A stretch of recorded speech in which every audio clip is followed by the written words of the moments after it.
Hey everybody, welcome back to Messy Vegan Baker. I'm Christina, and this week we're going to be doing something that I have been wanting to do for quite a while, and I'm very excited. So today we're going to be making vegan milk chocolate, vegan white chocolate, and vegan Reese's. That was a lot. So yeah, we're making 3 different things today. Hopefully none of them will take too long. I don't think they will. Hopefully, we'll see.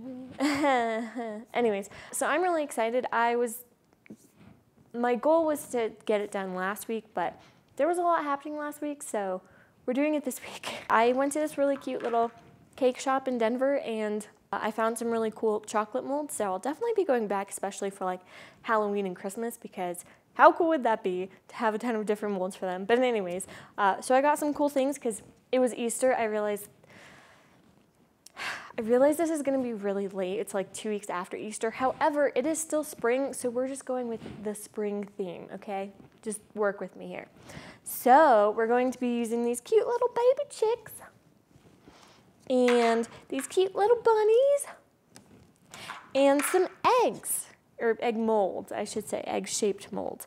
Yeah, so I'm very excited. My idea, and this might change and we'll see how everything goes, is to make a few, what am I saying? I would love to make white chocolate chicks and milk chocolate bunnies. My brain isn't working yet. Maybe I need to do like jumping jacks or something, or just like jog in place.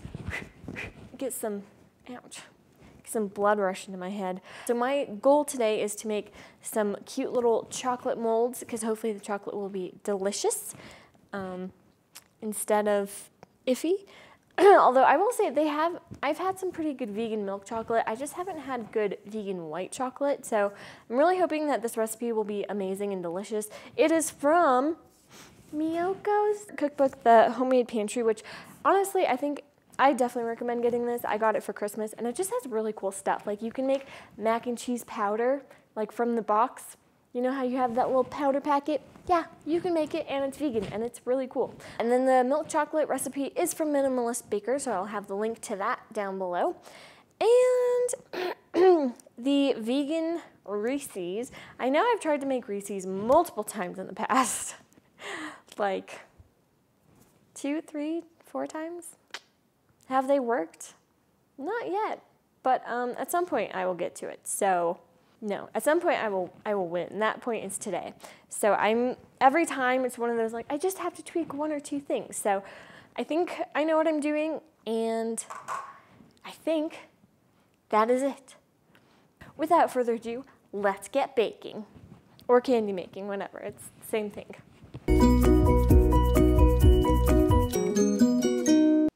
So to make the Reese's, I took some creamy peanut butter. I believe you can use whatever kind you want as long as it's creamy.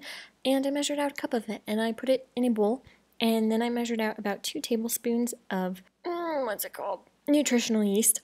And I recommend maybe not doing a whole 2 tablespoons, maybe like 1.5, but I put that in there, mixed it up, and then I added a 4th cup of powdered sugar, mixed that up, and then I added another 4th cup of powdered sugar to make it drier so that it was easier to mold. And I mixed that up, and I decided that that was good because you could roll it and it would stay in that shape and it wasn't too sticky. So I oiled up my egg molds, and then I basically just took some of the peanut butter and stuck them in there and filled up all 8 of those and put them in the fridge for like 30-ish minutes. And then to make the white chocolate, I took some cocoa butter, which, yes, is vegan. It's just from the cocoa bean plant, which is pretty cool. Or, yeah, that's the thing.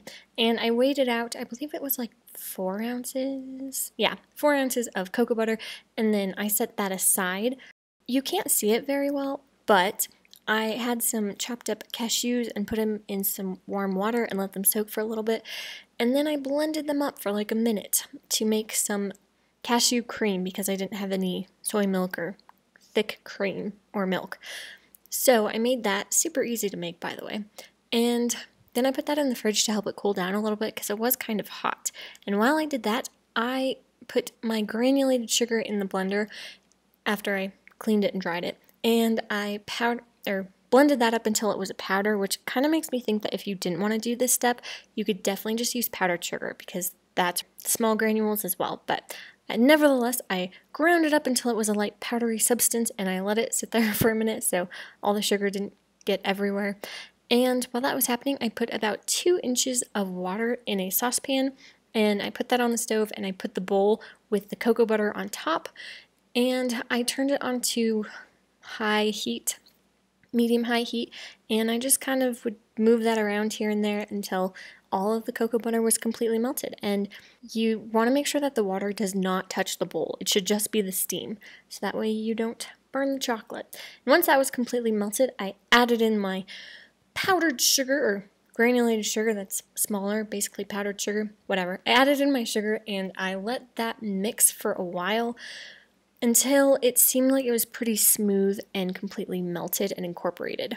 I didn't want this to be grainy and I wasn't sure, so I left this on for quite a while. But basically you mix it up, and then once it seems smooth and completely combined, you can take it off the heat. In a blender, you are going to measure out the vanilla, the cashew cream, or you can use soy milk or cashew milk if you want. Again, I just had to make mine because I didn't have any, so you can substitute that if you don't want to make it. And then you also add in the liquid lecithin, which is super weird, but it's also a cool thing, and it's not that expensive. So if you need it, I recommend going to like a fancy store like Whole Foods or something to get it. And yeah, then you add in your sugar cocoa butter mixture, and you're just going to stick that in the blender for like a minute, I think, until it's completely incorporated, so maybe not even that. And once it looked smooth and good to go like that, I poured it into my little chick molds because they're so cute. Oh wait, but first, before you pour them in, spray oil on that just to make sure they come out. I did do that, I just didn't film it. But then I poured it in there, and then I had extra, so I poured them in my egg mold, and then I poured it in the little square silicone molds I had. I just put the peanut butter in there, that way, you know, I could like try to stick the peanut butter in and get it into like the middle of the egg. I think that makes sense. It was a very messy process. It might be easier to pour like a little bit of white chocolate and then put the peanut butter and then pour more, but whatever. We're learning, so it's okay. So once that was in there, I stuck it in the fridge for like 24 hours. And while that was happening, I made the milk chocolate. So to make this, I had a few issues, and I thought I recorded the second time I made it, but I didn't. So I took some coconut sugar, and you have to blend that up and make it even smaller, so you definitely could just substitute that for powdered sugar probably. It would also probably be sweeter, but anyways, so I did that. I had some coconut oil. You're not supposed to melt it that much, I don't think, and if you do, you're supposed to let it cool down for like 20 minutes so that it's more room temperature. The world is a confusing place sometimes, let me tell you. But the second time I just melted it, so it was soft, but it wasn't clear like that, if that makes sense. So I had some coconut cream left in the freezer, which is why it's in there. Otherwise, take a can of full-fat coconut cream and stick it in the fridge, and then you can scoop out the luscious fat from the top. Yummy. And anyways, once all of that is ready and measured out, you just combine those ingredients, and of course, some cocoa powder, which I might have added too much. I don't know anything anymore. But anyways, add some vanilla, the sugar, the coconut oil, the coconut cream, and you're going to blend it. So she says use an immersion blender, which is not that, and I didn't realize that until the second time. And I feel like that would work just as well if I hadn't messed it up the first time, but if you have an immersion blender, it's like that stick thing that has the little blade on the bottom. I did that the second time, and it worked really well, so I don't know if this would work or not. I don't know. This is kind of a disaster. Sorry. Why are you watching this? Because I want to prove to you that everyone fails, and sometimes it's okay. You learn the most from your mistakes, and you just do better next time. So, I just finished making the chocolates and the Reese's. I didn't really think too far ahead, I guess, because they have to sit in the fridge and like set up, so I will insert here how they taste. I don't know. Hopefully the milk chocolate tastes good. The white chocolate looks great. I am very excited. And the peanut butter tastes really good, so hopefully the Reese's will taste good.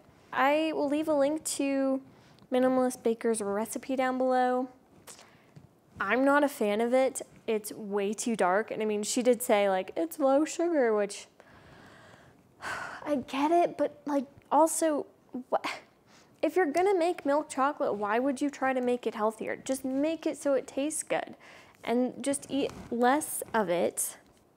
It really, really irks me that people make dessert that is healthier, because it doesn't taste that good, especially when like, oh, it tastes exactly like the real thing. Like, no, it doesn't. You're a liar. Or they just have bad taste buds, I don't know. I guess I'll try to figure out how to make my own milk chocolate that I personally deem chef's kiss worthy, because it's gonna happen. Like, Trader Joe's made a pretty good one. Maybe I'll just turn that into an entire episode and we'll test out some things and I'll try it out. So yeah, that'll definitely be an episode, so stay tuned for that. Yeah, but thank you so much for watching. If you're new here, hit that like button and that subscribe button. Help me get to 200 subscribers. And if you are a regular, hi, welcome back. Thanks for watching. Let me know in the comments if there's anything you want me to make. And yep, that's it. So thank you so much for watching. I hope you learned something and or were entertained. And I will see all of you lovely humans next week. Bye. I guess I should shut up for my poor editing self. In my head, I kind of want to do, I think you can fold these.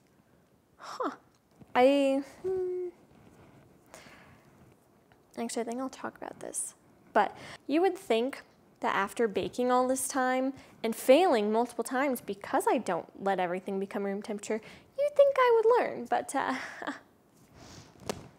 nope.